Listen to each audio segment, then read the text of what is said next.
സുനിത വില്യംസിന്റെ നോമ്പ് കഥ എല്ലാവരും ഷെയർ ചെയ്തില്ലേ? ഇനി ഷെയർ ചെയ്യാത്തവരുണ്ടെങ്കിൽ ഷെയർ ചെയ്തോളി. ഒരു അന്തമില്ലല്ലോ എൻ്റെ സമുദായത്തിൽപ്പെട്ട ആളുകൾക്ക്.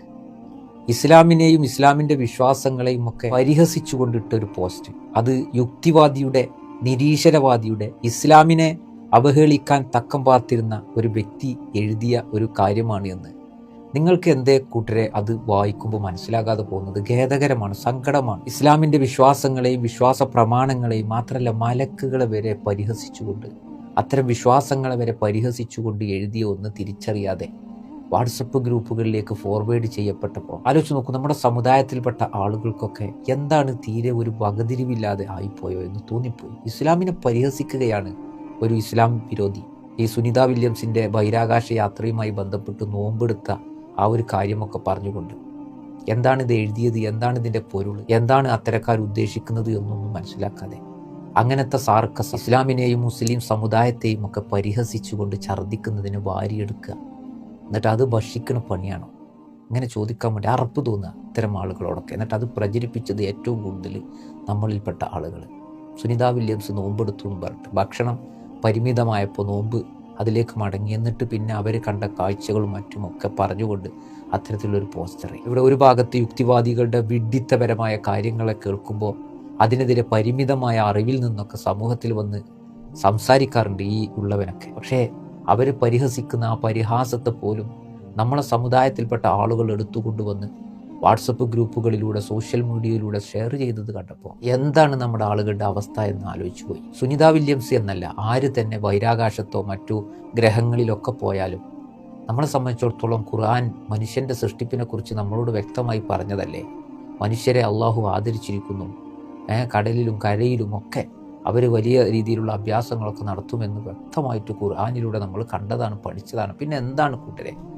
അള്ളാഹുവിൻ്റെ സൃഷ്ടികളിൽ അള്ളാഹു ആദരിച്ച ഏറ്റവും കഴിവുള്ള, വിവേകമുള്ള, ബുദ്ധിയുള്ള, ഒരുപാട് സൃഷ്ടിപ്പിൽ ഒരുപാട് വ്യത്യസ്തതകളുള്ള അള്ളാഹിൻ്റെ സൃഷ്ടിയായ നാം എല്ലാ രീതിയിലുള്ള കഴിവുകളും പ്രാവീണ്യവും തെളിയിക്കുന്ന ഖുർആനിൻ്റെ ആശയത്തെ അറിയുന്ന നിങ്ങൾ ഒരു ഇസ്ലാം വിരോധി എഴുതി തയ്യാറാക്കിയ നട്ടപ്പാതിരാക്ക് അവൻ്റെ പൊട്ട ബുദ്ധിയിൽ ഉദിച്ച കാര്യങ്ങളെക്കുറിച്ച് ഒരു ഇസ്ലാം വിരോധി എഴുതി പിടിപ്പിച്ച കാര്യങ്ങളെ വായിച്ചുകൊണ്ട് എങ്ങനെയാണ് നിങ്ങൾക്കതിനെയൊക്കെ ഇസ്ലാമികപരമായിട്ട് തോന്നിയത്, അതൊരു പരിഹാസമായി തോന്നാതിരുന്നത് എന്നുള്ളതാണ് എന്നെ വല്ലാതെ ചിന്തിപ്പിക്കുന്നത്. നമ്മുടെ നാട്ടിൽ ഇസ്ലാമിനെക്കുറിച്ച് പഠിക്കാത്ത ഒരുപാട് ആളുകളുണ്ട്.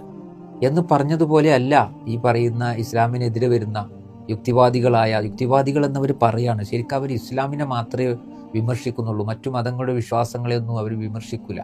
അത് പ്രത്യേകമായൊരു വിഭാഗമാണ്. അവരുടെ പ്രവർത്തനങ്ങളും അവരുടെ ചെയ്തികളൊക്കെ അങ്ങനെയാണല്ലോ കാലങ്ങളായിട്ട് നമ്മൾ കണ്ടുകൊണ്ടിരിക്കുന്നത്. യഥാർത്ഥത്തിൽ ഇസ്ലാം ഇതൊക്കെ പറഞ്ഞതാണ്, മനുഷ്യൻ്റെ കഴിവിനെക്കുറിച്ച് പറഞ്ഞതാണ്.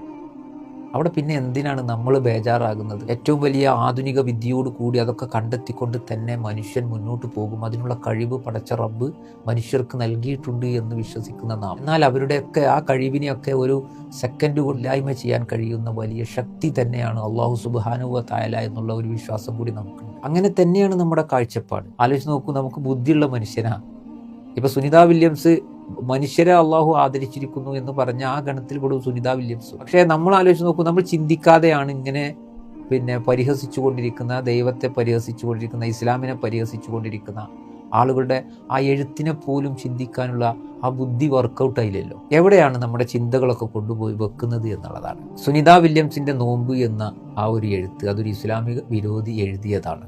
നമുക്ക് അവരോടൊക്കെ പറയാനുള്ളത്, നിങ്ങളെക്കാൾ വലിയ എഴുത്തുകാരെയും ഇസ്ലാമിനെ നശിപ്പിക്കാൻ വന്ന ആളുകളെയും ഒക്കെ ചരിത്രങ്ങളിൽ കണ്ടിട്ടുണ്ട്. അതിനെയൊക്കെ അതിജീവിച്ച ഒരു പ്രത്യയശാസ്ത്രമാണ് ഇസ്ലാം എന്ന് പറയുന്നത്. ഇസ്ലാമിന് കൃത്യമായി മനുഷ്യരെക്കുറിച്ചുള്ള കാഴ്ചപ്പാടുകളൊക്കെ മനുഷ്യരോട് തന്നെ തുറന്നു പറഞ്ഞ ഒരു വിശാലമായ ഗ്രന്ഥമുണ്ട്. ആ ഗ്രന്ഥത്തിൽ ഇതൊക്കെ മുന്നേ പറഞ്ഞതാണ്. അതുകൊണ്ട് സുനിത വില്യംസ് ബഹിരാകാശത്ത് പോയാലും അല്ലെങ്കിൽ മറ്റു സ്ഥലങ്ങളിലേക്ക് പോയാലും ഒക്കെ അതൊക്കെ മനുഷ്യന് അള്ളാഹു കൊടുത്ത കഴിവാണ്.